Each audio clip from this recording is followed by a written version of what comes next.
প্রিয় দর্শক শ্রোতা, আসসালামু আলাইকুম। সেদিন আমি আবার একটা রাজনৈতিক দল কে নিয়ে তার লিডারশিপের যেসব চ্যালেঞ্জ আছে সামনে, ওগুলো নিয়ে কথা বলেছিলাম। আজকে আমি অন্য একটি দল নিয়ে কথা বলতে চাই। সেটা হচ্ছে এনসিপি, একটা নতুন দল। জুলাই চেতনা যে শক্তি, ওখান থেকে বেরিয়ে আসা একটি রাজনৈতিক দল গঠিত হয়েছে এবং তারা অনেক স্বপ্নের কথা, অনেক আকাঙ্ক্ষার কথা জনগণকে শুনিয়েছে।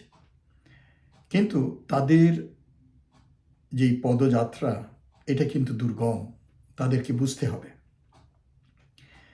তারা সদ্য রাজনীতিতে প্রবেশ করা এবং তারা তরুণ, তাদের মাঠের অভিজ্ঞতা কম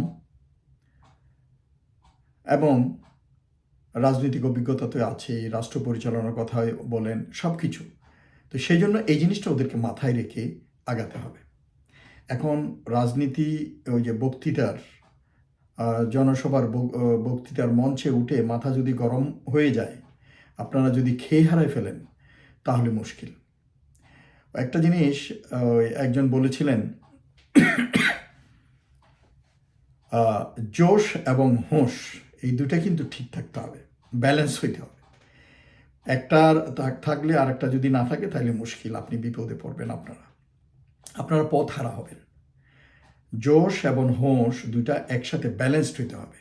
খালি জোশ রইল, জোশের টেলায় কাজ করলেন, হোশ হারাই ফেললেন, তাহলে কিন্তু আপনারা ডুবে যাবেন। আর যদি আবার ওই যে হোশ আছে কিন্তু জোশ নাই, তাইলে কাজ আগাবে না। তো জিনিসটা আমি বলার উদ্দেশ্য হচ্ছে যে এই যে নতুন আমাদের দল এনসিপি হয়েছে, অনেকে কিন্তু এটাকে সমালোচনা করেছে। যারা এখন রাজনীতিতে আছে, তারা এটাকে তাদের পদযাত্রা ব্যাহত করার জন্য বিভিন্ন সমালোচনা, বিভিন্ন বিতর্ক, বিভিন্ন কর্মকাণ্ড করেছে। কিন্তু আবার কিছু লোক এদের কাছ থেকে একটা আশার ঝলকানি দেখতে পেয়েছিল। কিন্তু পরবর্তীতে তারা যখন বিভিন্ন জায়গায় তাদের রাজনৈতিক কর্মকাণ্ডে প্রমাণ করছে যে তারা পুরনো ধারার রাজনীতিতেই আছে, অথচ তারা গল্প শুনিয়েছিল, স্বপ্ন দেখিয়েছিল নতুন ধারার রাজনীতি করবে, পচা ঘুণে ধরা সেই রাজনীতি বাংলাদেশে আর চলবে না। কিন্তু বক্তৃতার মঞ্চে উঠে অন্য দলের নেতার চরিত্র হনন এবং গালাগালি, তারপরে অন্য দলের এবং বিদেশি আধিপত্যবাদের কথা আমরা বলি, কিন্তু বিদেশি প্রেসক্রিপশনের কথাবার্তা যদি বলা হয়, তাহলে বলতে হবে যে ইউ আর নট থটফুল। আপনারা চিন্তাভাবনা করে কথাবার্তা বলছেন না। আপনারা বাংলাদেশে সেনাবাহিনীর মতো, সশস্ত্র বাহিনীর মতো একটা স্পর্শকাতর সংস্থাকে নিয়ে উল্টাপাল্টা মন্তব্য করে বেড়াচ্ছিলেন। সো আমি বলার উদ্দেশ্য হচ্ছে, আপনাদের একজন শুভাকাঙ্ক্ষী হিসাবে নতুন দল আসছেন, আপনারা অনেক আশা আকাঙ্ক্ষার সৃষ্টি করেছেন জনগণের মাঝে এবং you have a good future. যদি আপনারা নতুন ধারার রাজনীতিতে এবং সুন্দরভাবে ঠান্ডা মাথায় চিন্তাভাবনা করে সামনের দিকে আগান। আপনারা যদি পুরনো ধারা সেই রাজনীতি করেন, একজনকে আক্রমণ করা, মারধর করা, হানাহানি করা, চরিত্র হনন করা এবং বস্তা পজা সেই পুরনো ট্যাগিং, পুরনো কাসন্দি ঘাটেন, ওই চেতনা, ৭১, এগুলো বইলা জনগণকে আবার বিভ্রান্ত করার চেষ্টা করেন এবং সময় নষ্ট করেন, তাহলে আপনাদের খাবে না লোকজন। আপনাদের গ্রহণযোগ্যতা কমে যাবে এবং আপনার সামনে আগাতে পারবেন না। এর মাঝে আপনারা জোট করলেন, হ্যাঁ, নির্বাচন কৌশল হিসেবে জোট করা যেতে পারে, কিন্তু কোনো দলের সাথে মিলে যাওয়া, এটা আপনাদের জন্য সুইসাইডাল হবে, এটা আপনাদের খেয়াল রাখতে হবে। আমরা এর আগে ইতিহাসের দিকে তাকালে দেখি অনেক ছোট ছোট দল পরবর্তীতে অনেক বড় বড় দল, মুসলিম লীগের মতো দল বা আওয়ামী লীগের মতো দল, বড় বড় দল এমন অবস্থায় হয়ে গেছে যে তাদের ওই সবচেয়ে দেশের ছোট দলটার থেকেও তাদের লোকজন বা কর্মকাণ্ড সীমিত। জিনিসটা বলার উদ্দেশ্য হচ্ছে, তো আপনাদেরকে আস্তে আস্তে আগাতে হবে এবং এখন হচ্ছে আপনাদের ক্ষমতার জন্য লড়াই নয়।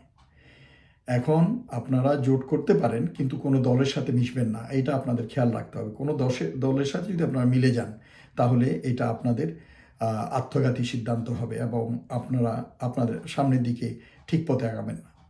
আপনাদের এখন উচিত মাঠ পর্যায়ে, গ্রাসরুট লেভেলে, ইউনিয়ন ওয়ার্ড পর্যায়ে আপনাদের রাজনীতি কর্মকাণ্ডকে পৌঁছানো, জনগণের দ্বারগোড়ায়, এবং আপনাদের জনসংযোগ করে আপনাদের বিস্তার লাভ করা। আপনাদের যে নেটওয়ার্ক, আপনাদের রাজনৈতিক দলের কর্মকাণ্ড সম্বন্ধে উদ্দেশ্য বা আপনাদের মিশন, ভিশন, এগুলো যেন জনগণ জানতে পারে, জনগণের সাথে সম্পর্ক এস্টাবলিশ করতে। শুধু ঢাকা বেসড আপনারা একটা আন্দোলন করে ফেললেন, ওইটাতে জিতে গেলেন, হাসিনা পালাই গেল, এটাকে যদি আপনারা মাপকাঠি ধরেন, তাহলে আপনারা ভুল করবেন। আপনাদেরকে এখন সময় হচ্ছে রাজনীতিক যে দলটা করেছেন এইটাকে জনসমর্থন এবং জনগণের সাথে জনগণের হৃদয় জয় করা এবং রাজনীতিকে বোঝা, তারপর জনগণের কাছে পৌঁছা। এবং এইভাবে যখন আপনারা এক পর্যায়ে যাবেন, তখন হয়তো আপনারা নির্বাচন করবেন এবং আশানুরূপ হয়তো আপনাদের রিপ্রেজেন্টেশন পার্লামেন্টে হবে। কিন্তু বর্তমান অবস্থাতে আপনারা যদি একটা দুইটা রিপ্রেজেন্টেশন পার্লামেন্টে চান, সংসদে চান, সেই জন্য আপনাদেরকে এক্সক্লুসিভলি দুই একটা ইয়েতে আপনাদের যাতে জিতে আসতে পারেন সেই চেষ্টা করতে হবে। এবং জোটের মাধ্যমে হোক, যেসব ক্যালকুলেশনে হোক, যে কোনো সমীকরণের মাধ্যমে হোক, আপনাদেরকে ওই চেষ্টা আপনারা করতে পারেন। কিন্তু আপনাদের খেয়াল রাখতে হবে, জোট করার সময়ও যাদের গ্রহণযোগ্যতা আছে তাদের সাথে যদি করেন, তাইলে আপনাদের সামনের দিকে আপনারা বিতর্কিত হওয়ার কোনো সম্ভাবনা নাই। যারা বিদেশি আধিপত্যবাদ বা বাংলাদেশের জনগণের স্বপ্ন, আশা, আকাঙ্ক্ষা পূরণের পথে অন্তরায় হয়ে দাঁড়ায়, সেই সব শক্তির যারা তোষামোদি করে, তাদের সাথে যদি আপনারা যান, তাহলে আপনারা ভুল সিদ্ধান্ত নেবেন। তারপর যে জিনিসটা আমি বলতে চাই যে আপনারা মনে করেন ইলেকশনে জিতার পরও আপনাদের দুই একজন যায় সংসদে, তাদের মাধ্যমে আপনাদের রিপ্রেজেন্টেশন রইল, but at the same time extensively আপনাদের রাজনৈতিক কর্মকাণ্ড অব্যাহত রাখা উচিত। এবং এই সুযোগে আপনাদের ভিতরে বিভাজন সৃষ্টি করার জন্য প্রথম থেকে আপনারা দেখতে পেয়েছেন আপনাদের নেতৃবৃন্দের ভিতরে এবং আপনাদের কর্মীদের ভিতরে দলাদলি গ্রুপিং এগুলো করার চেষ্টা করা হয়েছে। রিসেন্টলিও আপনারা দেখেছেন যে আপনাদের অনেকেই চলে গেছে স্বতন্ত্র হয়ে ইলেকশন করার জন্য, ওই যে অন্যদের বড়ি খাইয়ে ফেলছে, এখন বিদেশি শক্তির বড়ি খেয়ে আপনাদের সাথে থাকতে পারলো না, চলে গেছে।